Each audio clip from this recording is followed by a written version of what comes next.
There we go. Cheers. What's the deal? How's it going? Welcome to me testing out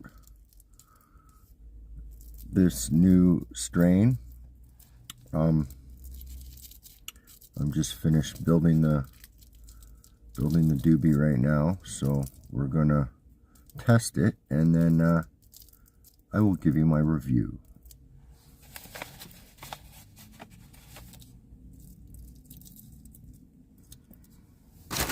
Or I could sit here and talk shit about other YouTubers. That might get me some views, because that seems to be the only thing that people watch now, is talking shit about other YouTubers.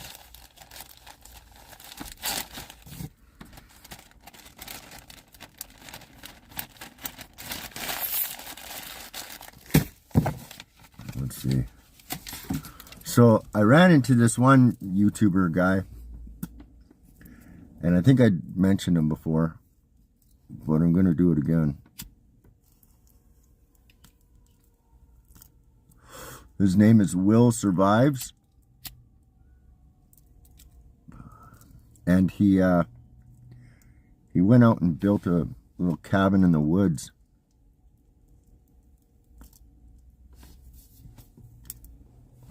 He went and built a cabin in the woods. And he just said, fuck work. I'm going to go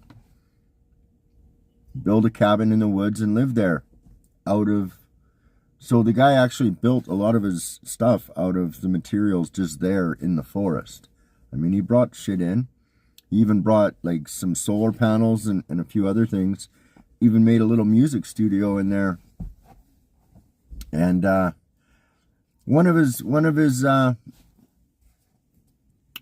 let's see if the chat, yeah. One of his subscribers, the guys watching him, fucking called the cops on him. You know, it's a 20-year-old kid. He's not out doing dope. He's not, and some guy gets all uptight in his fucking shit about some guy using the land and upsetting the natural flow of the land, or the natural habitat. The kid used 40 nails. That's it.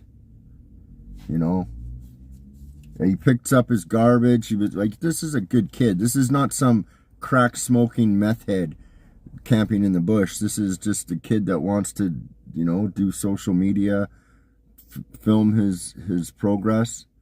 And so I thought, yeah, what a fucking cool, good idea, and man, I wish I was younger. I might even go do that tomorrow, for fuck's sake. But no, I wish I was younger. Like, fuck, that's a good idea. Anyway, so he even had a drone. And so the cops come, and the guy's pulling up with his buddy, and he sees the sheriff and the park rangers there. So he puts his drone up and he goes over his camp, and he can see that, they found his shit. They were parked where he usually parks and stuff. So he's like, fuck. And he walked up and he said he was really nice and kind and that. And yeah, I guess they had to charge him. They charged him. They gave him a fucking fine. Which, to me, it just seems so hypocritical. It was the Army Corps of Engineers. That was the land he was on. The Army Corps of Engineers. He was on their land. And they made him put back the rocks to where he got them. Put back the logs and all this kind of stuff. They gave him a $300 fine. So, another subscriber of his went out and gave him a plot of land to build on, and he's gonna help that guy work with his with social media and stuff. But his TikTok account got taken, everything. Like, yeah, it's just it amazes me, because I'm watching some of this in some of the genres that I'm in, some of the communities in YouTube, I don't even know why I'm in them sometimes, because the shit's so stupid.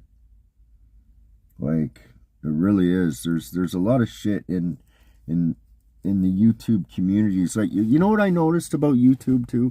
About every single fucking community in YouTube, there's always two points of view on whatever the subject is, whatever the fucking genre is. Pretty soon, and even when they start, you end up getting two camps, or this guy's camp and this guy's camp, and they're always fighting back and forth, and then that creates, I mean, it's funny. And I guess that's why people do all these fake beefs and stuff, because they probably figured this out long before I ever did. But that's what I've noticed about YouTube is it's a lot of fuckery. Like a lot of real fuckery in YouTube.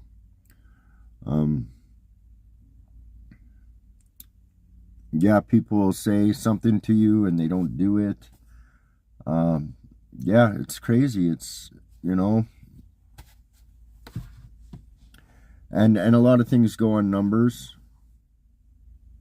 right? If your numbers aren't doing that good, people skip over who you are. But when you do have good numbers, it's like, hey, come over here, sort of thing, right? It's just like high school. YouTube is like high school all over again. I didn't know it was going to be like that. So, but anyways, tonight I'm going to read some more of the David McGowan book. I'm just going to do it in sections because, I don't think I'm the best reader. So, but hopefully I get better and you enjoy the book. This book ties together pretty much everything I've been talking about the music and the satanic, the satanic cabal, or whatever you want to call it, Illuminati, whatever. Basically, there is a bunch of fucking old men in societies or gentlemen's clubs, and they all have similar interests in stocks and investments, and they help those interests along, and they don't care how they do it. So that's what. But anyways, and one of the tactics they use is media and music and marketing. Basically, mind control is marketing. So you're teaching the masses how to sway opinions and stuff, right? And marketing gets very sophisticated, especially in this day and age, where, these guys know that an electronic bleep on a phone hits the same dopamine receptors as heroin. And they found that out, or whatever else, right? Like, and then they synthesize the stuff into, they made these, I don't know, dude, I can go so deep and so deep into that rabbit hole, man. I don't want to do that today. I just wanted to give you a review. I don't even know what I'm going to call this. Death Bubba Kush or something. I'll make up a fucking name. Because fuck me, that's all these people do. Make up fucking names. Make up names and titles. Anyways, tonight, 9 o'clock Pacific, we'll do the book. David